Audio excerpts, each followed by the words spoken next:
What's going on, guys? Welcome to the All Sports Best podcast, the coaches show in a new setting today. Hit the classroom today. We will be having a breakdown of the standings later on in the episode, so excited about that. Coach, how's it going? It's good, man. It's Good. Real good. You just had a good bye week, it seemed Absolutely. like. Some fun. A little. Yeah. A little fun and some rest. That was good. That's Yeah. what we needed it. I was telling the kids, I don't know how long we've been going, but it seemed like we were just constant for 3-4 months. It seems like it wasn't that long, but Yeah. it was a much needed break. Well- The bye came at a good time. Now that you've had your bye, it feels like you haven't, like in my opinion, just from as a spectator, feels like it's been 3 weeks. Yeah, it feels like it's been a while. Like, Yeah. the last game was Alamogordo, and it seems like that was a long time ago. It really does. Yeah.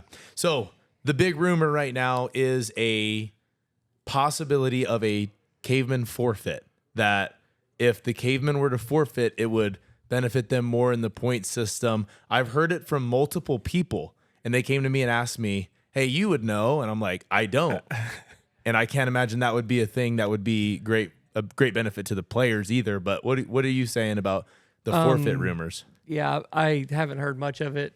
If it's true, I need to know, so we need to stop practicing. Yeah. But no, we're not going to do that. I think, like, probably mathematically, if you look at it, if you start talking about like point differential and stuff like that, I guess it might help if we were to lose by 15 or 14 or 10, and if you Yeah. forfeit, they say a forfeit's a 2-0 victory. So, Oh, is it? so they Oh. or 1-0 or something like that. I don't know, but I guess they're thinking that would be better but at the end of the day, a W is worth more than any point Right. differential. So that ultimately, that's what we're playing for. That's what you're hunting for. Absolutely. Absolutely. Okay. So tell me about, obviously you had a bye week to be able to prepare and be able to, like you said, rest as well. Tell me about what went into the preparation for the number one team in the state. Not much different than we normally do. We took that first week and we just kind of, like I said, we rested. We practiced and we still went full pads and we still clanged on each other a little bit. And I don't want to get out of that rhythm, but we dialed stuff back. We watched film. We personally, as a staff, I looked at ourselves and see, do we have tendencies? Do we have, we self-scouted a little bit, and and then it was a correction type week for us. We didn't really dive into Cruces a whole lot. Sure. We really just kind of worked on us, and we played with some stuff and just looked at different things, and honestly didn't really start diving into Cruces until this week. Okay. So it was more internal than anything else. Absolutely. Yeah. Okay. It's one of those things where I think you can die by, what are the analysis by paralysis or paralysis by analysis or whatever, trying to do too much to beat a good football team. They're going to do things right. They're going to be where they're supposed to be. It doesn't need, I don't need 2 weeks to look at them and see, okay, they're going to be a good football team. So Yeah. there's no magic X's and O's. It's going to come down to us executing and doing what we can do. When it comes down to training and practice, it's get 1% better. It's always the saying. Yeah. What do you feel like you contributed? Like what did you get better at in the bye weeks?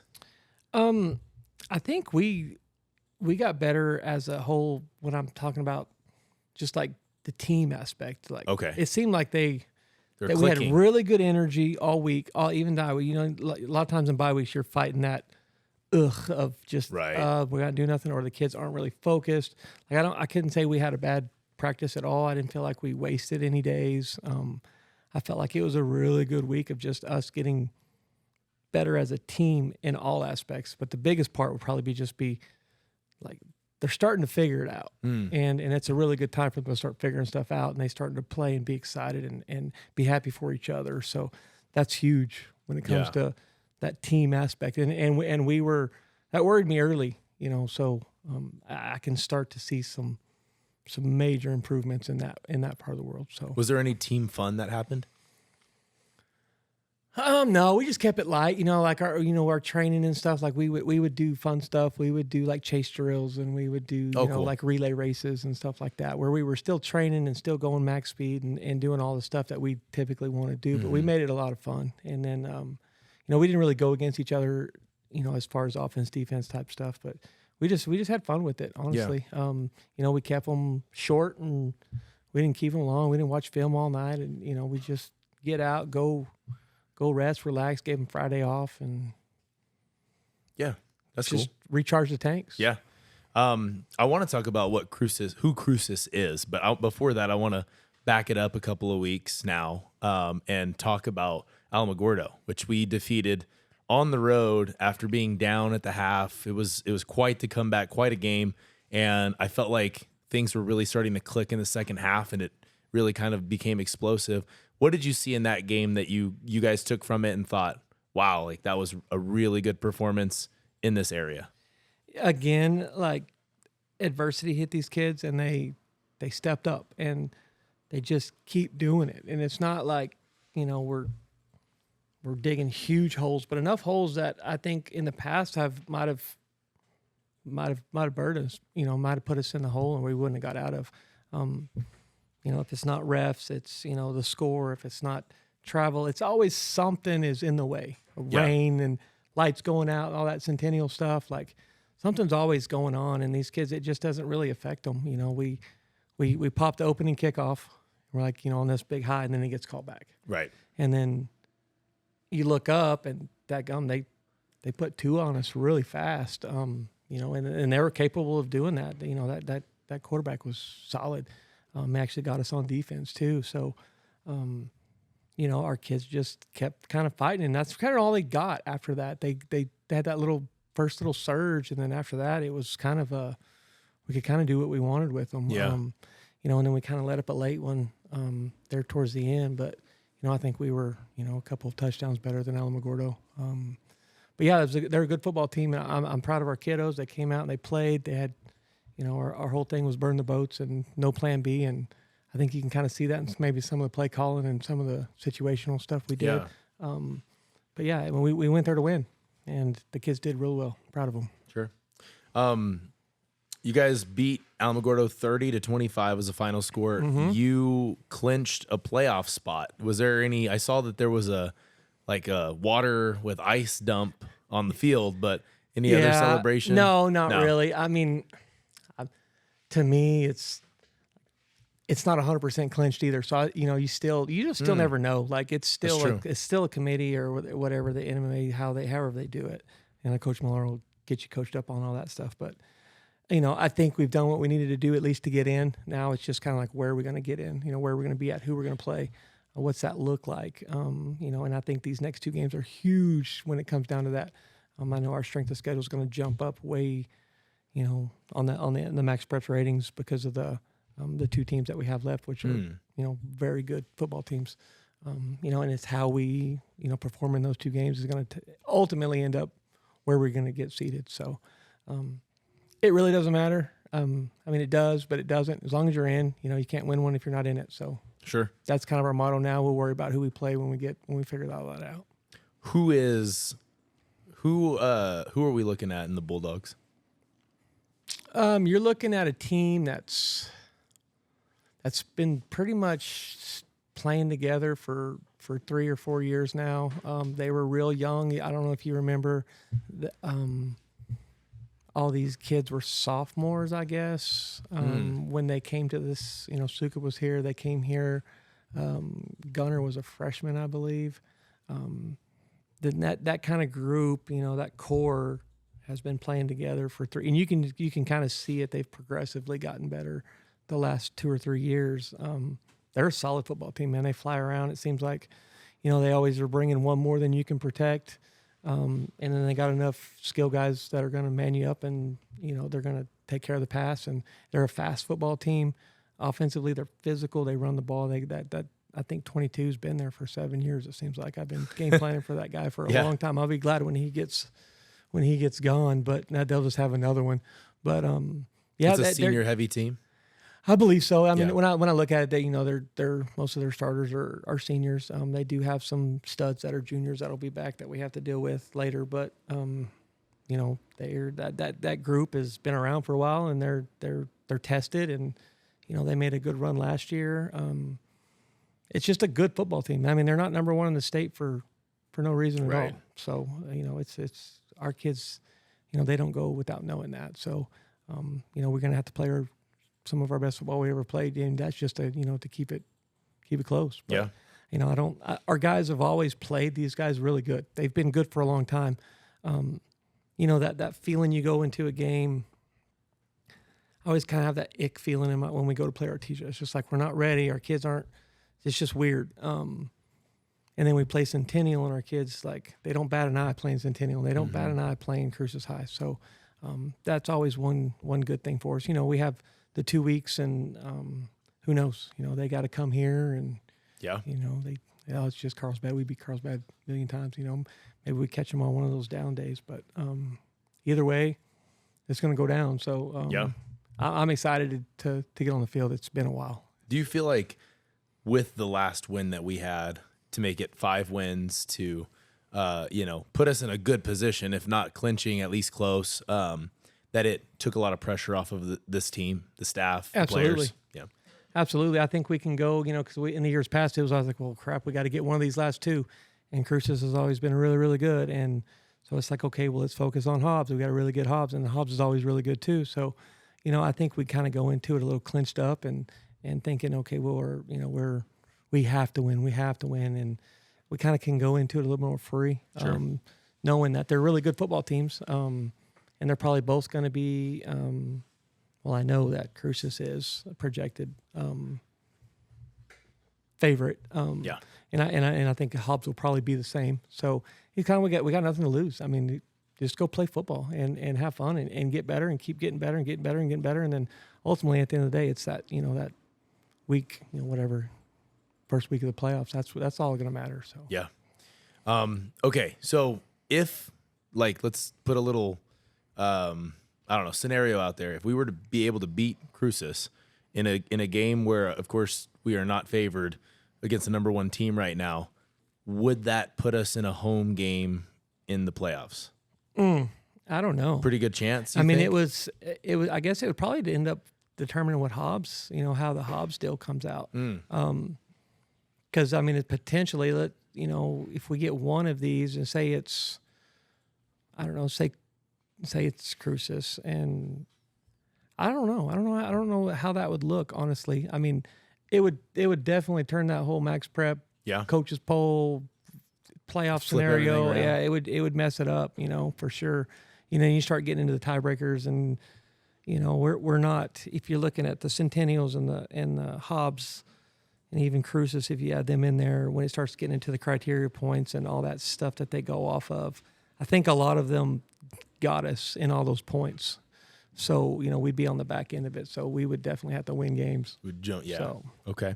ASU, you had a chance to go and check out Arizona State, a game against Texas Tech that ended up being awesome, apparently. It was a good game. This was a recruiting trip for Colton McKibben? Yeah, it was just a visit. He just went to hang out and, check it out, and they got to go hang out. And I know some of those coaches over there. And so we just went down there and we said, hey, we got a bye week. Let's get in the truck and drive down there and just hang out. I mean, it was a quick trip, but we drove down there and got to hang out. And, man, we didn't really expect the upset. That was cool.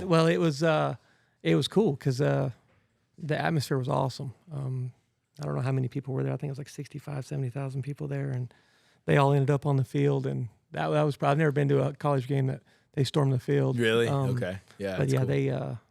They did it upright. It was a really good time. It was really cool to get to see that that atmosphere. I hadn't been there, so it was pretty nice. You got to see like $100,000 gone like that, right? Yeah, Isn't there a fine of I think they got fined like $50,000 for $50,000 for storming the field. But like first offense is like certain amount, and then second offense goes up. I don't know how many times they've done it, but if I would just be like, hey, just Dion, they said the same, just pitch in, just everyone throw $1 in there, they got it covered. Exactly. But yeah, it was fun. It was a good time. We the coaches went, and it was a good time for us to kind of just go and just relax and fellowship and hang out, and then get to watch a really good football team. So. No tortillas on the field after that game. No. They didn't throw it to start with either. No, so. But it was an away game for them. So Tech fans will do it anywhere. Oh, okay. They don't care, and they're gonna do it again, and and Tech will pay $100,000, and they'll do it again, and McGuire will get on there and be like, please stop throwing the tortillas, and it'll slow down, but they ain't gonna. You're gonna do I've it been to again, those you think? tailgates too. There's nothing stopping those kiddos. They're gonna throw The tortillas. foodie in me's thinking about how many really good burritos could have been made, and that's all I'm thinking about. Okay. Yeah, I think there's tricks to it though. I think they like freeze them and like tear a hole in the middle, Oh, and so they they do fly weird better? stuff to them. I don't know. Yeah. You think I'd know being in Lubbock for as long as I was, but I wasn't a Tech fan. So Oh, gotcha. Okay. Coach, coming up against Cruces, what is your confidence level in these boys throughout the year? I know you said, you start the year off and you play against, a team early that's really strong. You feel like there's a little bit of shakiness right now. Do you guys feel like it's as smooth as it's going to get or almost as smooth? I think it's as smooth as we're going to be at this point. Cool. I think we progressively are getting more confidence in each other. I think we're progressively getting better. I think that's ultimately what's causing the confidence. I think Marley's getting more comfortable. I think our defense is getting, a little more, comfortable and understanding what we're trying to do. Our O-line's still gelling and still doing what they do, and we're healthy. It's been a good little mountain they're climbing, and like I said, I think we're peaking and doing some good stuff at the right time. Of course, we end up. This is the meat of stuff, right? So Yep. I mean, we got the next two games are going to be one of the two hardest, the two hardest games we have on our schedule. Mm-hmm. And then if you get in the playoffs, that's going to be a hard game too. So definitely, if there's any time to have good football being played, it's right now. Absolutely. So- Coach, thanks for being on. Absolutely. Appreciate it. Good Yep. luck this week. Thanks, bud. All right, guys, I'm here with Coach Millar. We're going to talk about some scenarios in the state for, paths for the Cavemen to be in the playoffs if they're not already, and just what it's kind of looking like. So, Coach, can you give me kind of the big picture in the state right now? Sure. So behind us, I don't know how well it'll pop up on the camera, but basically there's 5 criteria that determine playoffs, which is kind of fun. I mean, it's week 9 of the regular season, and we still don't know, which is kind of Right. cool. Yeah. Because I know we have a coach from Texas, and he always talks about certain districts there they take 4 teams, so you're in playoffs week 2 even or even before the season, depending on how your district shapes up. So we got to go through it, and basically the NMAA, I have a plea to the NMAA, and it's to make. I want to say this early, so if they watch it, they can be like, "Oh, make the coaches poll public." They don't make it public, and I can get into that here in a minute. But basically, it's a 20%. So everything here, finishing district play, more or less, are you a district champion? The head-to-head, so if you played another team, how did that go? Your max preps ranking, your overall win percentage, and then member school input. So they take all 21 6A schools, they send them a survey, and you get to vote and rank each team. But, so the voting of other teams counts just as much as if you're a district champ. Interesting. Doesn't Okay. bother me. I think it's kind of cool because those are it's the coaches you play against that are giving you the feedback. So that part doesn't bother me. What bothers me is there is no record of who voted for what, Right. how they voted, and the NMAA says that they will toss out outliers. But what determines an outlier? Right. So So- nobody's necessarily kept accountable for what they've done if they Correct. are in spite of somebody else. Correct. And I Gotcha. think that's kind of where it turns into is you run into issues of coaches having issues with each other, or we've also had in the past coaches just flat out not voting for various reasons. Sometimes their seasons are done and they forget and they just kind of don't want to deal with it, or it might be some kind of issue that the coaches have with each other. So my recommendation, my plea, Right. anybody in the NMA listening, make that poll public. Tell us, hey, the Centennial coach voted this way, the Carlsbad coach voted this way, the La Cueva coach voted that way. I think it would shore up a lot of the issues, and it would force those coaches to vote in case that happens where they don't, Sure. No, 100%. So in this case, which I think it is crazy, I know you said you don't have a problem with it. I kind of do, because if a coach can tell me that I had a way worse season than my record says, how does that make sense? I think it matters more. So they use the same criteria for every sport. The only one that football Okay. doesn't use that other sports do is wins against district champs, because in basketball and baseball you need a lot of games, so you play different classifications and different levels. So you might come across a really good 4A team if we're a 6A school. In football we don't play 4A schools. Sure. But so I don't dislike it in the sense that, when we play a certain team, for example, we played Alamo. Alamo's tough. And they started out the year 4-1. They're a good football team. We can rank them and say, hey, look, Alamo's a good team. Yeah, we didn't play this other team, but we can put Alamo above them, saying we've played them. We know what they're capable of, and we know what their athletes can do. So I don't hate it necessarily, but I just wish we knew where everyone voted. Well, okay, so we never once played, say, I don't know, now I'm Sandia, right? Sure, yeah. But we're supposed to make a vote on them based on what? We have to go and study them and figure out who they beat and watch some games and go, they're pretty good. Like, I feel like that's a lot of homework to put on somebody that isn't in a committee or something. Agreed. I think that we just basically, you trust the coaches that are coaching the kids to make the right decisions. And so again, that's why if it were public, I think I would have no problem with it, because you look at a record. You're right.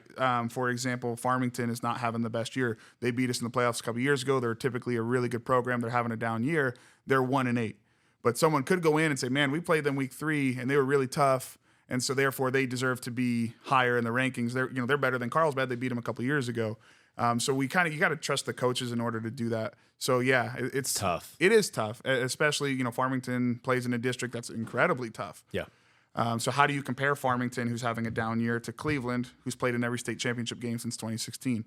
That's a tough. Is that true? Yeah. My gosh. Yeah. Cleveland and La Cueva, man, have played in every single state not those two teams, but at least one of them, every single state championship since 2016. That's crazy. And the winner of that was Manzano, who is now a 4A team. So Okay. crazy. Yeah. A lot of sure. transferring of athletes up in the old Rio Rancho area. So right now we're in a really good district in terms of like power teams. It's according to Max Prep's best in the state. Yeah. Okay. So Cruces is 1, Hobbs is now 3, Centennial's 4, we're 12. So, and then Max Preps were 10 and Alamo's 12. So you've got out of that. So, and 12 teams make the playoffs. So out of a 7-team district, you have 5 teams in the playoffs. And are they clinched? No. We have 4 teams that look like they have a really good shot at it. Correct. Hobbs, Carlsbad, Centennial, and Cruces. Okay, so who is clinched right now? Cruces is clinched. Yeah, well, so if the season were to end today, so this is how the NMAA does it, and they release their own video and everything as well. They say, there's no NMAA input and all that stuff, which I believe. It's kind of simple once you understand it, but it's intimidating. So finishing district play, if the season were to end right now, Las Cruces has beaten everybody they've played, okay? So finishing district play, they're 1. So what they would do is they go, okay, let's look at Las Cruces, and then let's look at Cleveland. And they say, because that's the 1 and 2 in Max Preps. Las Cruces is number 1. Cleveland is number 2. Finishing district play, well, they were both district champions. Okay, so they both get a Equal point points. or 0 points, however you want to do it. Head to head. Well, Las Cruces beat Cleveland, so that's 1 point for Las Cruces.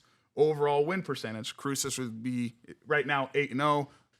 Cleveland would be 7-1. So that's 2 points for Las Cruces. Okay. Max Preps rankings, Cruces is 1, Cleveland is 2. That's 3 points for Las Cruces. Member school input, which we don't know. Yeah. They could be It could 21st. Who knows? I was going to say. But then let's presume they're 1, and then so Cruces 1, Cleveland 2. So now Cruces has 4 points. No other team, if you were to compare them down to all 21 teams, could get 4 points against Las Cruces. They're the number 1 seed. Okay. So it's, I mean, just by that standard, it seems like it's pretty easy to rank the top 4, but then after that, it gets kind of muddy. correct. Okay. The district champions are the only guaranteed schools in the playoffs. Okay. So right now, if the season were to end today, that's Las Cruces, Cleveland, and La Cueva. Okay. Those are the only ones that are guaranteed in. Doesn't mean they have to be a top 4 seed. At the 6A level, they usually are. But if you're a district champ, you're in the playoffs. After that, come all this other stuff. And basically what you do, Atrisco, unfortunately, they're 0-5 right now, not having the best year. So that would be an easy comparison, right? You can kind of start eliminating teams as you go through it. A team like Carlsbad, for example, you got to start comparing us. Okay, so we're not a district champion, but then you got to start comparing us to teams that have similar records, similar rankings, and kind of see where they fall. And you basically just add up points. The craziest one is the head-to-head. Because if we were to have the same points as, let's say, Los Lunas, we win, one more game, we're 4-1. Los Lunas, that season ends today, they're 4-1. So let's just say we're in the same boat. The head-to-head, well, we haven't played any teams that they've played. So, but then we haven't played Los Lunas, so we don't have a head-to-head. But then they start looking, the tiebreaker is either So it's like by relation. Yeah, Wow. It's like the transitive win. So then Max Prep, they look at the Max Prep strength of schedule as well as head-to-head of other opponents. Whoa. Okay. Yeah, so you kind of get that So triangle. they might say we beat, say, Clovis, but they didn't, and so maybe we're better. Wow. Correct. So it goes deep. A big one right now, which will have serious playoff implications, is the Cibola Albuquerque game. Albuquerque High beat Cibola week 1. We lost to Cibola week 3. Again, everything staying the same. Right now, Albuquerque and us have the same record. So you go back to that point system, finish in district play. Well, Albuquerque right now is 3rd in their district. We're tied for 2nd in our district. So we would get the point there. Gotcha. Overall win percentage, we're tied. Head-to-head, well, we didn't play each other, but they beat Cibola and we didn't, so then they would get a point there. The Max Preps rankings, so we're tied on points with the head-to-head and the finish in district points. And then Max Preps rankings, right now we're ahead of them. So now we're up 2-1. But we have no clue where we fall in the member school rankings, and the Albuquerque schools, they support each other very well. So, they stick together. They could put Albuquerque up at, the 4. Who knows? Yeah. And we get down to the 15. And then now where it's a tie in the rankings or the voting system. And now it boils down to they take the transitive head-to-head or they take your strength of schedule. The NMAA puts that in the bylaws that they can choose either up to them. Okay. Cool. And their committee. So it gets really convoluted. Like I said, 1 and 2, pretty easy if everything were to end right now for the regular season. But it gets really convoluted once you start working into those teams that are 6-4, 7-3, 5-5. Sure. Okay. So right now, we obviously, like you said, the champs are, or at least right now, the number ones in their district are going. But who would you say is like maybe on the bubble right now that they need performance right now to be able to? We're not clinched. No. Okay. Yeah. So right now, and I have it all down. We just kind of did this to make it easier for the podcast, but. Basically, I believe the way that I've calculated the numbers and gone through it, and just they release a coaches poll each week. So I just use those rankings each week to go off of that 5th criteria point. I believe that there's 8 teams that are in, no matter how the rest of the season, or if the season finishes the way that it's supposed to, meaning the better team beats the not as good team. Yeah. And then I have 6 teams fighting for the last 4 spots. Who are the 6 teams? We're one of them, I can tell you. Okay. That. Yeah, us, Alamo, Albuquerque High, Sandia, El Dorado, and Piedra Vista are who I have kind of fighting for spots. I think. So Piedra Vista, they would need to win a couple of games. They have 2 left. They play Cibola this week. That's a pretty important game. Oh, They're 3-5 right now. They've got Cibola and Farmington left. Okay. Farmington's a rivalry game, man. That's cross town, so that game's always competitive. So anything can happen, even if Farmington's on a bad year. If Cibola takes care of PV this week, then I think that probably knocks PV out. Okay. But again, with the coaches' rankings, it's all kind of tough to say. The only thing that's for sure is now the ties throw a wrench in things, and that's a whole different discussion. But basically, if it were to end right now, Hobbs could not be ranked below Alamogordo. They could both make the playoffs, but Alamogordo, so if Hobbs were the 3, which is what they are right now, Alamo would have to at least be the 4. Alamo could not be the 2 or the 1. Depending on district play. So Correct. Okay. Which so that eliminates a lot of 2? teams. That's what knocked us and Oregon Mountain out last year. Our district, which has, so there's 21 teams, 7-team district, 8-team district, 6-team district. This district, our district, only sent 3 teams last year. Hobbs, Centennial, and Las Cruces. And that Oregon Mountain loss last year knocked us out. We had the same record and everything like that, but Oregon Mountain was ahead of us in district, and we couldn't be put ahead of them in the state tournament, and they didn't think Oregon Mountain qualified for the state tournament, so therefore we're out as well. Gotcha. So that eliminates a lot of teams, maybe fairly, maybe unfairly. I don't know. It's just the way it is. Sure. Okay. Well, I learned a ton It's from a this lot. one now. It is a lot. Dude, it's a lot. Release those Just coaches tell us polls, baby. Who voted for who. That's all we're asking for. Exactly. Awesome. Thanks, Coach. Appreciate you, bro. Appreciate it. Thank you.